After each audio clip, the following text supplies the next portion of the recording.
I'm Thomas, a survivor of childhood eye cancer. This is Marlette, super producer Molly Molly. We're parents of a retinoblastoma survivor, and we're raising funds and awareness for World Eye Cancer Hope. I'm doing 100 push-ups per day. We're asking you to donate 1 penny per push-up. This is pennypushups.org. Penny Push-Ups 2015, Day 25. My name is Dan Rossi. Part 3. With a mass on his right internal carotid artery, it appeared as though Dan's only hope was chemotherapy. Surgeons were unwilling to perform the risky surgery, but the chemo was failing.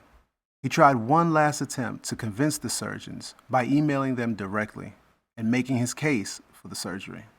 I'm not going to survive much longer if we don't. In May 2014, surgeons removed Dan's right carotid artery. Apparently, 70 or 80% of the population can live with one or the other carotid arteries.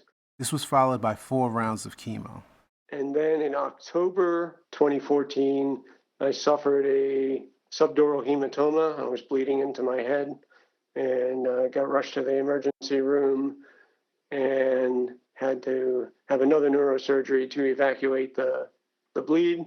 We're not sure why that happened. I was on blood thinners at the time because of a blood clot from the surgery. Dan stopped the chemo. In December 2014, he began cryotherapy for the cancer on the rib and sternum. He repeated this in February 2015. And then my next scan showed that the tumor had recurred again in my head. Then I had the neurosurgery in March of 2015, Gamma Knife in April of 2015, and then the sternum metastases was very obviously progressing rapidly, and my options were radiation or pretty radical surgery. On July 1st this summer, Dan had a successful and less invasive surgery than previously thought was necessary. 3 weeks after that surgery, during some scans, routine scans, they found that a new tumor had started in my right eye socket. And so I immediately had surgery to remove that.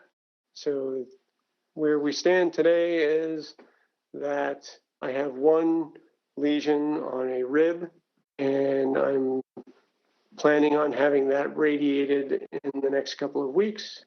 And that is the only current known lesion that I have. How are you doing with this, man?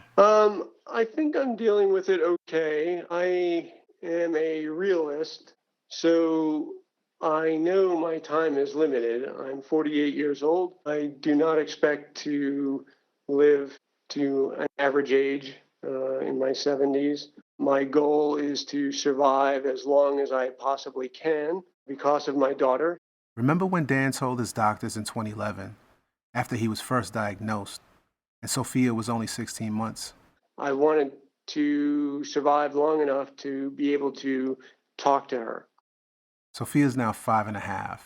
She and I have long discussions. She's very verbal. We talk about everything, including my illness. I'm happy, but I want to see her get older. I want to introduce her to the world. I'd like to introduce her to my view of the world. I'm pretty well traveled. I've traveled all around the globe. I've visited modern Western countries and third world countries, and it's given me a really open attitude about the world and the people of the world, and I want her to experience the same things, not just to have a sheltered life in an upscale neighborhood in Pittsburgh. So I'm going to keep at this as long as I can. I've come up on the short end of the stick. Not everybody does. It's scary when you're first diagnosed. You can't look at it as the end. It's the beginning of kind of a new realm.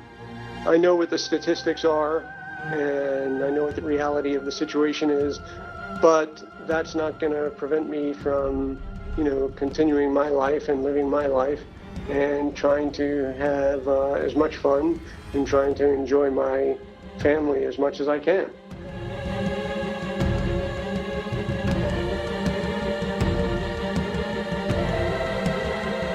As an RB survivor who has experienced a second cancer in my lifetime, I can't express how much I respect Mr. Dan Rossi. I often wonder if he and I played together while at Columbia Presbyterian Hospital in the 70s being examined by Dr. Ellsworth. On behalf of the entire Reed family, and I'm sure all of those on the Penny Push-Ups team, our prayers, best wishes, and positive energy are with Dan and his family. And borrowing from Dan's email signature, blue skies, my friend. Stay strong. And thank you, Dan, for allowing us to share your story. You are an official member of the Penny Push-Ups team, supporting children with eye cancer, one push-up at a time. pennypushups.org